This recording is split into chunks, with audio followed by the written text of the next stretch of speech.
안녕하십니까. 거꾸로 투자하는 쇼킹 부동산입니다. 12월 31일부터 진짜 공포가 시작된다 시작해 보겠습니다. 영상 전에 구독과 알람 설정 부탁드리겠습니다. 자, 기준금리는 조건이 충족되어야 인상이 가능하다 말씀드렸습니다. 한국은행에서 마구잡이로 올릴 수 있는 게 아니에요. 기본적으로 3% 수준의 GDP 성장률과 2% 넘는 소비자 물가 상승률이 동시에 충족되어야 돼요. 자, 이렇게 충족됐다고 바로 금리를 올리냐? 그렇지도 않고요. 지속성을 보여야 된다 말씀드렸죠. 그래서 최소 3개월 이상 이 두 가지가 기준에 충족된 걸 보이면서 통화정책 정상화를 진행할 수 있다는 겁니다. 만약에 3% 미만의 저성장이 이어지거나 또는 2% 미만의 저물가가 이어지게 된다면 웬만해서는 통화정책 정상화, 금리 인상을 하기 어렵다는 부분이죠. 그래서 이 두 가지 지표가 충족된 시기가 5월 4일이었습니다. 먼저 4월 27일 날 1분기 GDP 속보치가 발표가 됩니다. 1.6% 성장했네. 코로나19 이전 수준을 회복했다. 수출의 강력한 회복세에 경제가 반등세를 보였다는 거죠. 또한 5월 4일 날 4월 소비자 물가 상승률이 2.3% 상승을 하면서 3년 8개월 만에 최대폭을 기록하게 됩니다. 그러면은 물가 요건과 성장률 요건을 충족을 했네. 그리고 나서 5월에 있었던 금통위에서 이주환 은행 총재이 금리 인상 가능성에 대해서 첫 거론을 하고요. 해외 IB들이 금리 인상 전망을 앞당기기 시작합니다. 그래서 5월 금통위가 있고 나서 정확하게 3개월 뒤에 첫 인상이 단행됐다는 부분이죠. 자, 그리고 오늘 10월 소비자 물가 지수가 발표가 됐습니다. 전년 동월 대비해서 3.2%의 높은 상승률을 기록했습니다. 9년 9개월 만에 최대치를 발표한 거예요. 자, 이 상세 자료는요, 저희 쇼킹 부동산 자료실에 업로드를 해 두었습니다. 그래서 이런 중요한 자료는 저희가 다 업로드를 해 두니까요, 이후 추가하셔서 자료 받으시면 됩니다. 자, 이 3.2% 한국은행의 물가 안정 목표치 2% 한참 넘는 무시무시한 수치죠. 그래서 언론들이 이달 금통위에서 기준금리 인상 가능성이 높아졌다고 꼽았습니다. 자, 그런데 이 3.2%에 그렇게 큰 의미는 두실 필요는 없을 것 같아요. 왜냐면은 작년 10월 달에 통신비 2만원 지원했던 거 기억나시나요? 10월 요금 청구서에서 깎여서 청구가 됐잖아요. 자, 이 통신비 2만원의 역할이 소비자 물가에 큰 영향을 주게 됩니다. 그래서 공공 서비스가요, 전월 동월 대비해서 5.4% 상승한 것으로 나타나거든요. 원래 서비스 요금 중에서 개인 서비스 요금은 2% 넘는 상승세, 그리고 공공 서비스는 거의 0%대 상승세가 나타나면서 물가 하방 요인으로 작용했는데, 이번에 이례적으로 5.4% 상승했던 게 작년 10월에 요금 깎아줬던 것이 올해 다시 돌아오다 보니까 그거에 대한 기저효과 때문에 5.4% 올라간 것처럼 나왔고, 그러면 CPI 전체적인 통계도 3.2%에 나오는 결정적인 역할을 했다는 겁니다. 그래서 3.2%에서 0.67%포인트가 통신비가 차지하다 보니까 이것을 제외하면 그냥 2.5%, 지난번 수준의 만큼의 물가 상승률이 유지가 되고 있다, 이렇게 해석하시면 될 것 같아요. 자, 그리고 11월 CPI는요, 상승률이 크게 둔화가 될 겁니다. 먼저 통신비 감면 효과가 배제돼요. 그래서 전월 대비해서 마이너스가 나올 거고요.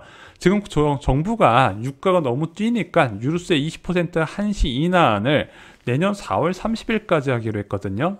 그래서 생각보다 할인폭이 컸어요. 그래서 가솔린은 164원을 깎아주고 경유는 116원을 깎아주거든요. 이것도 소비자 물가에 적지 않은 영향을 주게 될 겁니다. 자, 어찌됐든 11월에 기준금리 인상은 기정사실이 됐습니다. 11월 25일 금통위 앞두고 있는데 소비자 물가 3.2%, 가계부채 증가세, 지속 경제는 성장세를 이어가고 있는 모습이 나오네. 게다가 10월 금통위 의사록이 공개됐는데 금통위원 6명 중 4명이 다음 달에 기준금리 인상을 해야 된다고 주장을 했습니다. 이미 시장 전망치는 진작에 1%로 맞춰져 있어요. 자, 그런데 11월 달에 금리 올린다는 건 이제 이슈도 아니에요. 다 알고 있어요. 시장의 관심은 1월 금리 인상이 언제 진짜 될 것인가 안 될 것인가잖아요. 자, 그런데 이주환 은행 총재가 계속해서 강조를 하고 있습니다. 연속해서 금리 인상하는 게 가능하다는 거예요. 자, 11월 통화정책 방향 결정회의 있고 12월에 쉬거든요. 그리고 나서 1월에 이 통화정책 방향 결정회의 있는데 이때 올리면 연속해서 올리는 거다. 일반적으로 금리 인상은 약간 속도 조절을 합니다. 왜냐? 거시경제에 영향을 줄 수 있기 때문이죠. 자, 그런데 이렇게 연속적으로 올릴 정도로 급박한 사유가 있다면, 야, 우리는 올릴 수 있다, 한국은행에서 이렇게 주장을 한 부분이죠. 그래서 1월 금통위에서 이런 연속된 금리 인상을 하려면 그래도 명분이 있어야 되거든요. 아무 때나 할 수 없으니까 물가가 불안하다든가 또는 가계부채가 증가한다든가 이런 식으로 뭔가 지표가 나와야 되는데, 그래서 10월 CPI 이번에 나온 것보다 12월 CPI가 더 중요하다는 겁니다. 이 12월 31일 날 나온 CPI 지표를 보고 1월 달에 금리를 올릴지 2월 달에 올릴지 또는 이주lang 총재 임기 끝나고 나서 올릴지 결정을 하는 부분인데, 만약에 12월 31일 날 발표되는 12월 CPI에서 2.5%가 넘는 고물가가 나온다면 금리를 올릴 확률이 높아진다는 거죠. 자, 그런데 기가 막힌 타이밍에 소비자 물가지수 개편이 이뤄지게 됩니다. 자, 저희가 계속 강조드렸던 게 지금 물가가 예상보다 좀 덜 오르는 것처럼 느껴지지 않나요? 웬만한 OECD 국가들 지금 3%, 4%, 미국은 5% 수준까지 나오잖아요. 자, 왜냐면은 강력한 물가 하방 압력으로 작용하는 것이 있습니다. 공산품과 공공서비스 일부 품목이 이런 강력한 물가 하방 압력으로 작용했는데 기가 막히게 올해 12월부터 이 품목이 제외가 된다는 거죠. 당장 이번 달에 발표된 CPI 보면은요, 남자 학생복이 마이너스 74.1%, 고등학교 납입금 99.9%, 학교 급식비 99.9% 마이너스가 나와요. 자, 이렇게 물가가 올라가는 시점에 전체적인 통계를 낮추는 역할을 하는 품목들이 있었다는 거죠. 그래서 올해 12월부터 탈락하는 품목들이요, 남자 학생복, 여자 학생복, 교과서, 고등학교 납입금, 학교 급식비 등이 있습니다. 교육 무상화 확대에 따라서 당연히 빠졌어야 되는데 이게 안 빠지고 계속 저물가를 기록하는 원인이 되었다는 거죠. 그리고 새로 추가되는 품목들은 뭐 새우, 망고, 체리, 아보카도 이런 것들이 들어간다고 합니다. 그래서 지금 언론에서는 이 고교 무상교육 제외 시에 물가 상승률이 0.2에서 최대 0.3%포인트까지 높아질 거라고 보는 거예요. 그러면은 이 올해 12월 달에 2.5%만 유지되어도 2.8%까지 치솟을 수 있다는 겁니다. 자, 그리고 이 변경된 소비자 물가지수 개편안은 올해 12월 CPI부터 적용이 됩니다. 그래서 12월 31일 날 발표되는 12월 지표부터 변경된 내용으로 확인이 돼요. 이게 굉장히 중요한 지표가 될 겁니다. 그리고 이렇게 한번 변경된 거는요, 1년 동안의 물가 상승 압력으로 작용될 가능성이 큽니다. 왜? 물가지수는 전년 동월 대비해서 비교를 하기 때문이죠. 그래서 저는 개인적으로 이때부터 진정한 고물가의 공포가 나타날 것이라고 보는 부분이죠. 왜냐면은 2022년은요, 공공서비스, 지금 계속 못 올리고 있는 전기세나 가스요금 이런 것들이 2022년부터 한꺼번에 올라갈 가능성이 있거든요. 게다가 지금 개인 서비스, 코로나19로 위축되고 올리지 못했던 요금들이 한꺼번에 올라가는 거 같이 올라갈 중심이 있습니다. 그래서 인플레이션 끝은 항상 서비스 요금 인상 부분으로 작용되는데 서비스 품목이요, 전체 물가 가중치의 절반을 넘게 차지하게 됩니다. 자, 그래서 한국은행에서는 내년에 물가 전망을 1.5%로 잡았지만요, 저는요 절대 2% 이하로 떨어지지 않을 거라고 여러 차례 말씀을 드렸습니다. 자, 채권시장 소식도 좀 전해드리겠습니다. 오늘 국채금리가요 소폭 떨어졌어요. 왜 그러냐? 정부가 개입을 했습니다. 국채금리 급등에 2조 원 규모로 기재부가 긴급 바이백을 했어요. 발행하는 사람들이 다시 되샀다는 거죠. 자, 왜 이렇게 국채금리가 계속해서 치솟았냐? 이미 채권금리가요 1.75%까지 기준금리 인상된 것을 반영했다고 보는 거예요. 왜냐면은 미리 채권금리를 반영하지 않으면 나중에 진짜 금리 인상하고 나서는 아무도 채권 안 사니까 미리미리 할인해서 팔았다는 얘기죠. 자, 그런데 지금 채권시장에서는요 1.75%까지 아니라 기준금리 2%까지 갈 수도 있겠다, 이런 이야기가 나오고 있다고 합니다.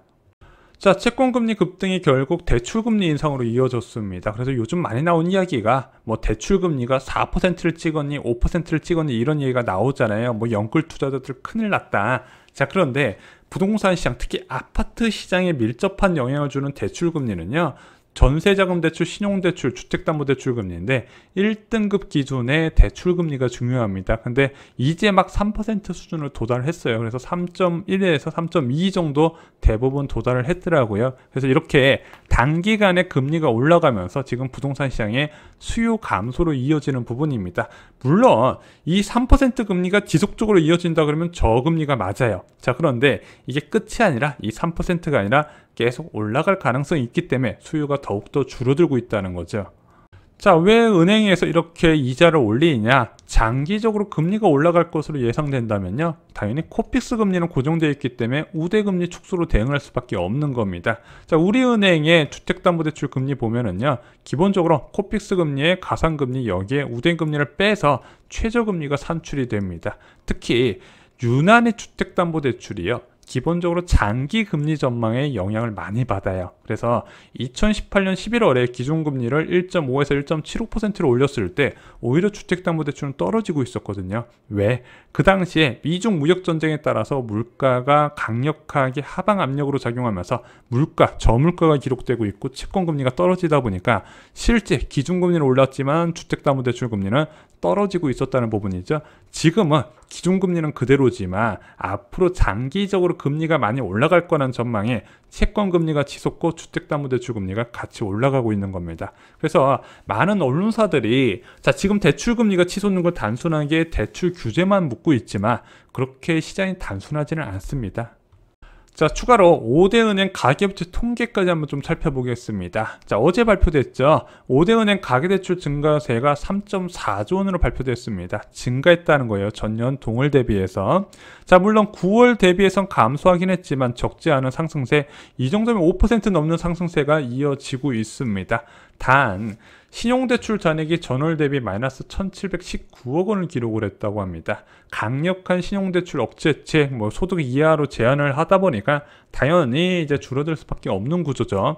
반면에 정기예금이 크게 늘었다고 합니다. 자, 그런데 지금 금리 한번 올렸는데 이렇게 예금이 많이 쏠렸잖아요. 그러면은 지속적으로 금리가 올리면 올릴수록 부동산 시장에 있는 자금이 예금으로 옮겨갈 수 있다는 부분입니다. 그래서 지금은 이제 이 예금 금리가 부동산 시장의 공급과 많이 연관이 있다 말씀드렸어요. 금리 낮아가지고 집 안 파는 사람들이 꽤 있거든요. 그래서 금리가 빨리빨리 올라가야 되는데 저는 최소 1.5% 이상은 되어야 공급 측에도 아무래도 매도 압력을 느낄 수 있는 금리 수준이라고 말씀을 드렸습니다.